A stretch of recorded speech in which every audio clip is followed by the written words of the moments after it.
I'm hitting record now. And let's get started. So Marlow, welcome to our Planet Talks with 1% for the Planet. We're so thrilled to have you with us. Thank you so much, Kate. I'm so glad to be here. Yeah, great to be talking to you. I'm calling in from Vermont, which is the ancestral Abenaki lands. And I'm guessing that you probably have a strong awareness of where you're calling in from. Yes, I'm calling in from on the land of the Arapaho, Cheyenne, and Ute territories in so-called Boulder, Colorado. Excellent. Thank you so much for sharing that.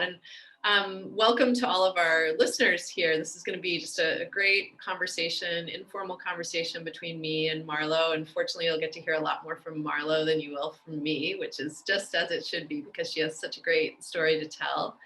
And so I'm going to kick it off by introducing Marlow to you, and then we'll go into some questions and you'll get to hear more of her wonderful voice. So Marlow Baines is a deep listener, a lover of nature, and a dedicated advocate for elevating the voices of young people in the quest for social, environmental, and climate justice. At 18 years old, she already has extensive experience speaking, organizing, and leading at the local, state, national, and international levels, which is just so remarkable. Congratulations on all of that great work for our planet. Since 2018, Marlow has served as the youth director for Earth Guardians, leading global crew calls and connecting youth worldwide through the Earth Guardians network. In 2020, so just last year, she launched the Earth Guardians Youth Council, a group of 9 youth leaders from across the US, Canada, and Central America, who help guide the organization being Earth Guardians, and collaborate with staff on programming, on projects, and on partnerships. She also works with Earth Guardians regional directors from Europe, Africa, Asia, and the Americas on international projects and programs. So great to hear all of that, and pretty remarkable that you were able to do such powerful work in 2020 in the midst of a pandemic. So awesome. So let's dive in, because again, this is really a great moment for us to hear Marlow's amazing voice. So Marlow, beyond that intro, can you tell us a little bit about yourself? Of course. Thank you so much for having me. When I was born, my mom and dad raised me in connection with nature. I went camping for the first time when I was about 6 weeks old in the backcountry of Canyonlands outside of so-called Moab, Utah. I've continued to go back a few times every year to go hike, bike, and connect with the earth. My dad always says that he needs to go biking or walking in nature as a necessary way to unwind and ground himself. My parents have raised my brother and I to recognize that if the trees, birds, crickets, and plants are with us, we're not alone. And so if I'm feeling anxious or depressed, just got off a really stressful Zoom call, then I can go outside and just breathe. Nature allows me to not only connect with myself, but also to connect with the earth around me. The earth obviously keeps us alive and also heals us. And I believe that that relationship is absolutely necessary. I also want to state too, my ancestors on both sides of my families were perpetrators of colonization. On one side, I'm French, Spanish, and German, and on the other, Scandinavian and English. So it's been absolutely vital within my family and myself to begin to dismantle the internalized white supremacy. And again, right now, the earth is being harmed and taken advantage of. So therefore, I got to stand up for her and this precious ecosystem that we're a part of, so that it can thrive for future generations. So that's a little bit of who I am. That's what I'm fighting for, and that's what I'm protecting. Great, thank you so much. And I love how you describe, just clearly you don't see yourself and the earth as separate, very much connected and in relationship in a really deep way, which is so powerful, and you describe that so well. So thank you for that. Yeah. And this may tie into the next question. What practices or principles do you feel are critical for engaging in activism at the intersection of environmental, social, and racial justice? Yeah, it's so important to, first of all, actively listen and breathe through it. I think we both know that intersectionality is vital in creating a better world. And sometimes it's really, really difficult. We're talking about working with people from different generations, different backgrounds, upbringings, and cultures. And to actively listen, you become fully aware and present with the person in front of you so that you can hear what their needs are. When you listen to the people around you, every voice feels heard. And when you feel heard, or I feel heard, I develop trust with the people around me, and that creates a more dynamic and working and happier team. I also believe that active listening can also teach us about how to relate with the people we're opposed to. If I notice that I'm feeling triggered with, what someone is saying, or it's hard to hear, that's when I like to pause, breathe, connect with myself, ground myself, and be able to be present to hear what the person in front of me is saying, what their experiences or story is, and listen to their needs. I'm not trying to figure out what I'm trying to say next, or most of the time I'm trying to figure out, just to listen. Um, but it's just super powerful. And then afterwards, I try to give myself a short pause, to ask myself if there's anything that I need to add to the conversation. Is there some sort of clarification I could ask to understand their points more? Um, and I think the most important thing that I ask myself is, why did their words trigger me? How much time do I need to take to just understand what they were saying and how it's impacting me personally? It's really important to remember, right? Every person has an experience and a story, that's brought them to their opinions. So creating space for dialogue, create space for growth. This work is super overwhelming sometimes. We're in the middle of a pandemic. There's a climate crisis around us. There's a ton of social injustice. And this stuff can get really overwhelming. So bringing it back to the breath. You can always take a breath when you feel overwhelmed. Remember where your breath is coming from, how it's connected back to the earth, and just give gratitude for it. The reason why the breath is so important is because, as we know, it allows us to get present. And when we're able to get present, we're able to understand what our next step is and get creative.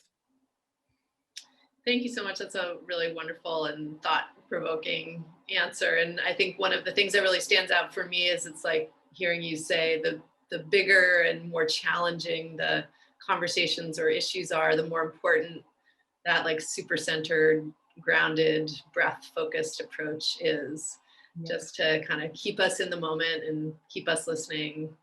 So that's really well described and a really powerful message, and clearly something that you've had the opportunity to practice in your own experience. So that's wonderful. Thanks for sharing that. Of course. Um, so for the next question, you spoke to some of this. The past year has been uniquely challenging in many ways and for many reasons. How has Earth Guardians work evolved in 2021 coming into this year to answer these challenges? Good question. I think that we can name two things that have been very unique about the previous year in 2020. We first found ourselves in a pandemic, isolated from the people that we were used to working with. And then the second thing was, uh, after following the death of George Floyd, the uprise of the Black Lives Matter protests, and having to face that there is a lot of social injustice, in all of our different institutions. And so, as we'd seen within 2019 with youth taking to the streets for climate change, we saw in 2020 thousands taking the streets for Black Lives Matter. And so last year in 2020, our youth council, which, as you heard before, is a council of diverse youth from different backgrounds, really coming to support Earth Guardians, being the youth organizing body and decision-making body aligned with our staff and board, coming together and starting to ask really tough questions. Like, what do we need to do to dismantle white supremacy within our own organization and within ourselves? And this resulted in super hard conversations with our adult staff.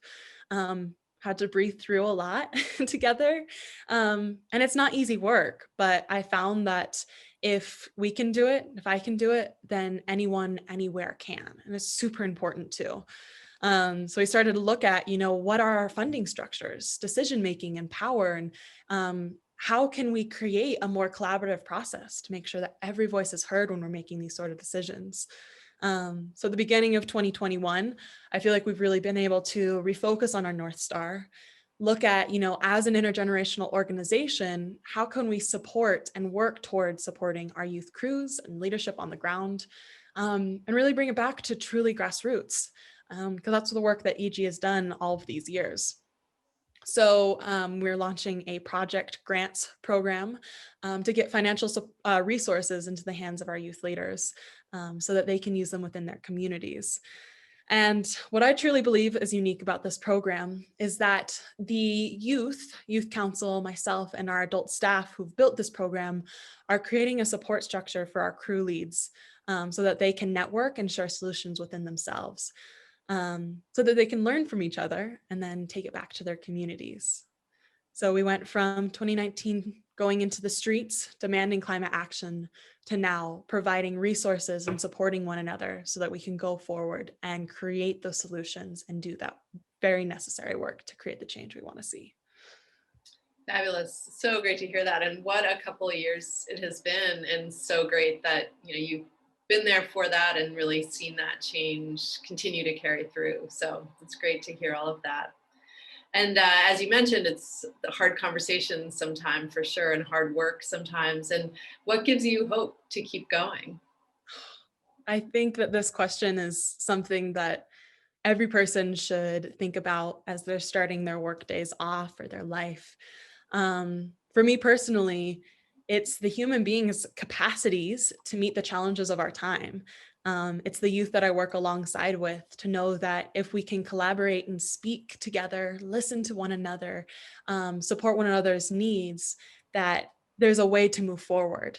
Um, I also love and I'm very hopeful, and I'm very inspired by different art, music, and poetry, because that's also a creative solution to engage with people in a different way.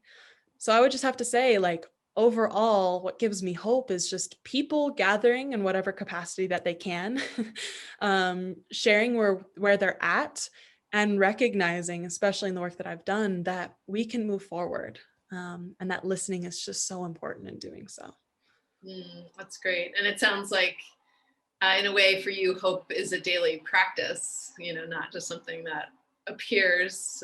Is that accurate? Yeah, it's funny. I have this poem, and the reason why I wrote it was actually right before the pandemic. I was in LA speaking at a university conference, and this woman that was showing me around LA asked me this question. She was like, "Don't you feel hopeless sometimes? Like you'll never win for what you're fighting for." And I recognized or realized in that moment that, some people don't have that much hope in our future. And that, luckily at the end of our conversation, the mom came back to me and said, "I'm really grateful that you're here. And I feel like you woke up all of those people at the conference." And that she acknowledges, she's like, "You've given me hope, Marlow." And I have to say, like, what has given me hope is that people are continuing to show up. And so I always think of that poem when people ask me about hope, because it sometimes doesn't feel as tangible, but it's always there if we can just ground ourselves and breathe through it. Mm, that's great. And I love the fact that you were able to provide that woman with hope. She was seeking it, and you were there to provide that, and that's a real gift. Thank you. Another kind of similar question. What about impact? What does impact mean to you? Yeah. Sometimes this one is hard to articulate because I have like this mind picture of like a bunch of people taking little action and then it just creating like a collective impact. Um, So I kind of just said it, but, I think impact to me means, people looking at their individual lives, seeing how they can create the changes that we need to create to tackle the climate crisis. And then those people take action, and in doing so, we're all creating a collective impact. And if there's anything that I've seen since, the youth climate strikes in 2019 to current day, is that pressure, which was also like a full history, right? Before the 2019 climate strikes, there was a full history of climate organizers. But now moving forward, there's such momentum in creating, more infrastructure for renewable energy, and spaces to speak around, how we dismantle white supremacy within institutions. And so I think continuing to recognize that the impact might feel small in the beginning, but that it's growing every single year is really, really important. And so that's what impact means to me. Yeah, that's great. And actually, it's cool to hear that because it's very aligned with how 1% for the Planet thinks about it too. One of the things that I sometimes talk about and that our team thinks about is that everyone has a 1%, and every day you can do those little 1%, 1% of your time. It's just another way to think about those small things that add up, not Mhm. only over time, but also, as you said in your sort of visual at the beginning, that they add up with each other as well into a collective whole. So Yeah, seriously. Um, I think, as much as there needs to be, these drastic shifts in our political system and our economic systems, that change is going to happen, and it needs to start. It must start with ourselves. So you beautifully articulated that we can think about it in just little increments, and through that causes that really serious change over time. Yeah. great. That's so great. And you've been such a part of sparking that in so many ways. So it's wonderful to hear you describe that. Um, in some ways you've indicated this, but I'd love to hear you share, what are you most passionate about right now? You've probably gotten the vibe that I'm really passionate about my work. Um, I truly believe that we can build the world that we want to see.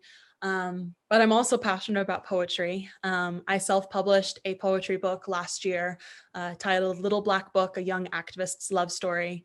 And it really provides an outlook to the work that I've had to do in growing up in a climate crisis, and the community organizing that I've done. But it also touches on, love and what it feels like to be a youth, and going out in nature.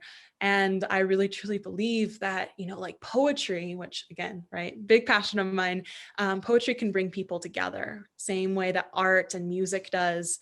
And I see that in my work. Little side note, but I lead a poetry book. Sorry. I lead a poetry group every weekend. I'll come with a writing prompt, and a group of us get together via Zoom, and I lead them through, building these poems. They're just kind of asking questions. And it's absolutely beautiful to see people's responses to the different questions and how it weaves together this beautiful artistic piece. So I think the spoken word is just such a necessary, vital, and healing tool that we can use on the daily to really, again, support our work. That's beautiful. And what a wonderful thing to be part of a poetry group, especially during these times, just that connection. And it also does strike me, just thinking about what you were saying earlier in terms of, it's the breath and staying grounded in the face of, really big, challenging conversations and problems. And it seems like poetry is so often, kind of the act of writing poetry and of connecting to a poem is a very kind of grounding in the moment thing that can also tie to these much larger themes and issues. So that's a wonderful connection. It's fun because on the writing group, we'll just be writing in silence for like 5 minutes. And in that time, I know for myself, I just connect to my breath. And it's so interesting. It's like collectively everyone's in their minds, writing and thinking about what they're going to write next. But we're also just all breathing together at the same time. And it just causes just a moment of pause in all of our hectic lives to just create and then be able to share together. Because at the end, we try to encourage everyone to share their pieces. And in that process too, it almost breaks down our barriers of self-doubt, and also having to shine more self-love on ourselves. So I don't know, it's such a wonderful process of doing so. Oh, that sounds it. That sounds really lovely. And I love the idea of just breathing together. And in a way, it's a particularly powerful addition to this Zoom land that we now live in, because it's one thing to breathe together when you're in a room together, but what a powerful opportunity to do that in your different places. What a great connection. Yeah, seriously. Very good. Well, good for you for creating a way to facilitate that. That's fabulous. So we've talked a lot about action and sort of how to show up and take action. So I'm wondering if you have a call to action. And I'm thinking about, Earth Guardians has played such an important role in mobilizing people of all ages to stand up for change. And what's something we can all do to support your work? Yeah. So first of all, talking about those little actions that we can do every day. One of our oldest resources on the Earth Guardians website is 50 simple things that you can do every single day to make an impact. So especially for younger kids or families, it's a great starting place around turning off lights, turning the water heater down a couple degrees to save energy, just simple things that you can begin to integrate within your lifestyle. Um, but of course, at some points, you need to take those bigger actions. And at Earth Guardians, as I said, we're really trying to figure out how we can support our crews to go into their communities and really have those conversations and actions to create changes in our economic, government, and economic and government structures. So, if you find yourself being, a CEO of a big company or in a place where you can donate money, nonprofits are obviously struggling. And like personally, I work probably 20 hours of paid work every week, but it's a 24/7 job. I'm always thinking about it. I fall asleep, like having like reruns of conversations I had had over the day. And so if you can, provide that support, that's really, really amazing. And then also recognizing that your expertise in certain subjects could provide mentorship to other youth leaders. So just know that everyone has a part to play and that everyone needs to be a part of the movement to create the change that we need to see. So see where you can get involved. You can go to earthguardians.org, check us out. If you want to start a crew or join a crew, we have crews in 60 different countries, 300 crews across the globe. So there's probably some people in your area that are also wanting to take action. So that's another way to get involved. Excellent. Well, thank you so much. Those are such great variety of ways that people can engage. So I so appreciate you sharing those. And I so appreciate this conversation. It's been such an honor, Marlow, to speak with you. And before we wrap up, we've gone through the questions we had planned, but I know sometimes the nature of conversation is that it prompts something else. Is there anything else that you would like to share? And it's completely fine if not, but I just want to create that space for you. If you are willing, I'd love to share a little piece of a poem, if that sounds good. That would be amazing. I was going to ask, but I didn't want to put you on the spot. That would be a gift. Thank Of you. course, of course. So I'll be reading a poem, an excerpt of a poem from my self-published book. And the poem's titled Final Exposition.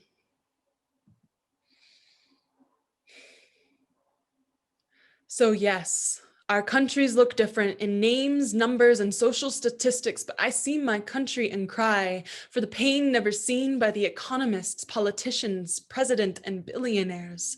Yes, people are angry and turning words into action, called inspiration, handed as flowers to the girl who feels like giving up with her hoodie on in the back of an underpaid teacher's classroom. Systems are failing, and that means renovations. Stop being scared of death because rebirth is part of a millennia-old system.